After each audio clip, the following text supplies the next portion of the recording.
Yeah, a couple questions. Beasley played. He played Mike most of last year, but Will in the Orange Bowl. Is that right?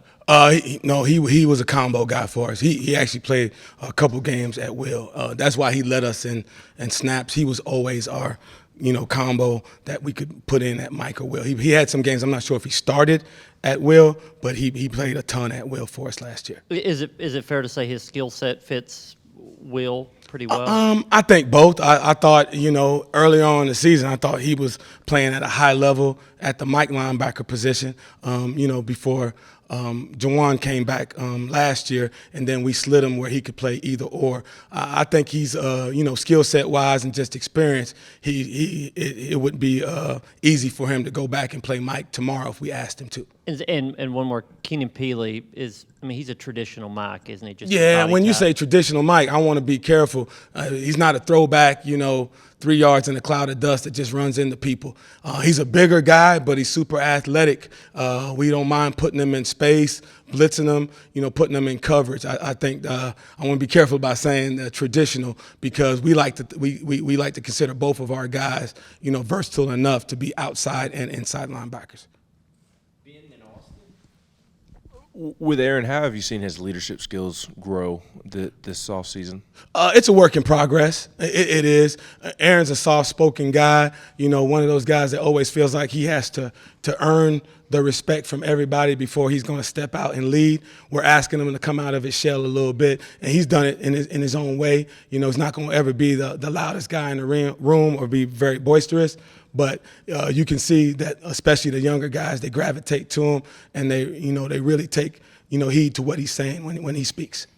I joked a couple of days ago with Coach Heupel that that first spring that some of us were out there playing linebacker. Yes. How different does that feel? I mean, I know that's it just seems like it's so drastic for you as a coach. How different does that feel? And then two, to have two veteran guys and then a bunch of kind of younger pieces, do you kind of like the dynamics of the room from a standpoint of you've got some veterans, but you've also got some young guys that are going to push them?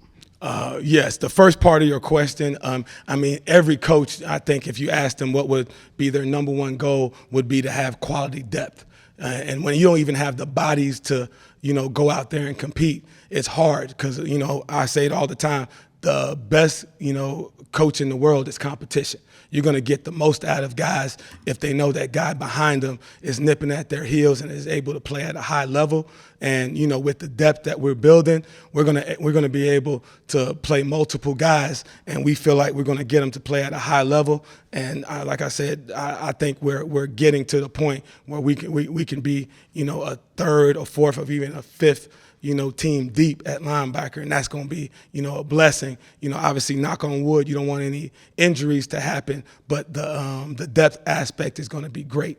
All right, and then with the second part of your question, the young guys, very very happy with the young guys. I think they all obviously going to progress at different levels, but I think from Arion Carter to Jalen Smith and Jeremiah Telander. And I still put Caleb Perry, Elijah Herring, and Ben Bolton in that same category. Those are all guys whose best football is ahead of them, and we're really happy with, the athleticism and their attention to detail as football players. Brian, you were pretty complimentary of the spring that Arion had. Has he continued to impress you, or does he have moments where you remember he's a freshman? That's always. It depends on the day, right? There's never going to be, perfection. Youth, always equals, mistakes. We just want to limit the amount. The thing with Arion, he plays so hard. He plays fast. He's, a great athlete. So he's able to, overcome some of the mistakes, that maybe some other people can't. But, we're not going to spoon feed him. We're going to keep force feeding him, keep putting him in difficult situations. So one, he learns from him. If he does it right and he can explain why he did it right, we feel confident. And if he does it wrong, we're going to be able to correct it and make sure he does it right the next time. So I think he's right where he was. I think he's probably a little bit further ahead than where he was in the spring. And, obviously we're expecting big things from him, the rest of this camp.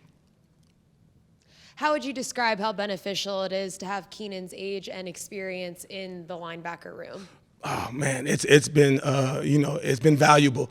We lost a bunch of guys. If you go off of just seniors or guys who are had their eligibility up last year, we really lost 4 guys last year, and that's big in the room. Even the guys that didn't play a lot, they have a presence in the room. They almost sounded like coaches. So when you lose that, and you only have really one veteran guy coming back, you bring a guy with a wealth of experience in Keenan Peely that's played at a high level, and a guy that really is a team player. I think when guys come out of the portal, that's always the biggest question: is how would they mesh with the team. And our culture, the way we're building it, it's not for everybody. It's not one that if you come in and you have a selfish bone in your body or you're a me guy, it doesn't fit. And man, he's been a perfect fit in the room and for the defense and for the whole team. Coach, we heard from Jalen Smith yesterday, and he referred to you as a second father. When you hear a player refer to you in that way, what does it mean to you? First, it would say I probably should get a tax break because I only got 2 kids, Brooke and Brittany, 2 girls. But secondly, it's appreciative. I don't take the position I have for granted. I know we are in a position where we have a chance to help shape their lives. He's got 2 great parents. Got a chance to get a chance to know them during the recruiting process. He's got 2 unbelievable parents, but like I said, I don't take that for granted. I appreciate the statement. I told him that doesn't mean he's not going to get coached harder. It might mean he's going to get coached harder. But at the end of the day, coach is not just teaching. It's not just instructing. It's also caring about these kids and making sure that their futures are going to be set by the experience that they had with you. With Jeremiah and Jalen, just kind of what stood out about them these first couple of days of camp? How would you assess where they are and the next couple of steps for them these couple of weeks to continue to grow? Obviously with what we do offensively, we got to be able to get aligned fast, and I love it because you have to be able to think on the run. I think that's the biggest, wow factor for them coming out of high school. I thought the spring helped a lot. They're getting better, but the processing has to happen a lot faster, which is great for us because if you have to process fast, that means you know what you're doing. Obviously, the physical part of the game, the speed of the game, it's got to keep coming. There's still some times, if they're a step late with their read, the ball's past them. We got to get better there. But we've been happy with what they've done. They've all flashed. And I put, Arion and obviously, Caleb, Elijah, Ben Bolton, all of those guys, they've all flashed a bunch. And I think, like I said, their best football's ahead of them. How much have you guys talked about, the preparation to get your guys ready to create more turnovers or get those game-changing type of plays from your defense this year? It was the lead, bulletin point for Coach Banks. I think everybody in our individual rooms, we talked about it. For us to take the next step, we have to go and take the ball from people. Our offense does a good job of not giving it to the opponent. We have to match them as far as the rate that we take it from people. And even with Coach Hype, I should mention him too. That was one of the main bullet points that he had in his first team meeting was we have to do a better job, whether it be intercepting the ball, cause fumbles, strip sacks on quarterbacks, 4th down stops, whatever we can do to get the possessions back to our offense. We know how explosive our offense, is, and if we get the ball to them at a high rate, we know our percentage of winning is going to go through the roof.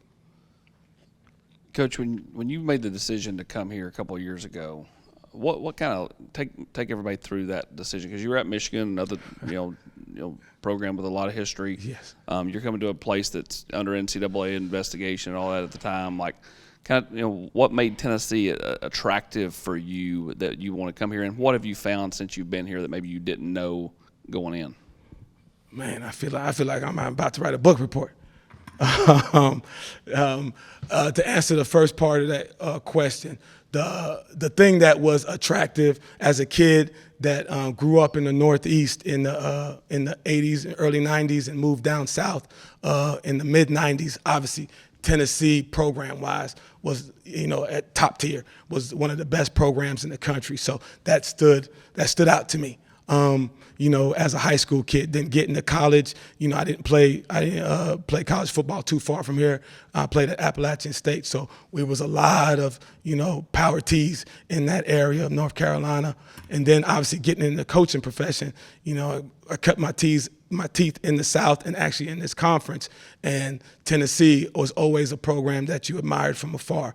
So when the opportunity came, obviously I was at a place with a lot of tradition, you know, and a really good program. But there was something in me that said that's worth at least kicking the tires on and seeing, you know, what the opportunity would be. And then, you know, after, you know, talking to Coach Heupel, you know, getting the chance to, you know, speak to Coach Banks, someone I knew and respected for a long time. And then obviously with Coach Martinez and Coach Garner, guys that, you know, I had to coach against for a long time, the respect factor was there. And, you know, I knew what the situation was coming in, and it was, I want to call it faith. You know, blind faith. I really believed in the vision that Coach Heupel had when we spoke. Obviously, I had a chance to coach against him when he was at Central Florida, and I saw the makings of what they were doing there, and I had a pretty good inkling that we were going to be successful here. And the second part of the question, what have I found since I've been here? Unbelievable place. Great university. Knoxville is unbelievable city, great people. The passion for football is even greater than I thought it would be. And man, you know, Neyland Stadium, I said it, you know, a couple of years ago, and I still think it's the best football experience for a college football fan or a player in the country. Brian, you said it in spring that the next step for Aaron was sort of doing what he did in the Orange Bowl on a more consistent basis. How attainable is that? He was so good in that game. How attainable do you think that is for him this season? I would say if you asked him the question, if he doesn't say he thinks he could play better, I would be disappointed. I think that's the Aaron that we expect to see in every game. And I think there were still some plays that he left out there on the field that definitely could have been made. You know, you're talking to a guy that believes in him, you know, as much as anybody in the building. I think the kid's got, you know, a unique skill set. I think he's got a high playmaking ability. And I still tell people all the time, I think the best is yet to come from that kid. Thank you, Coach. All right. Thank you, guys.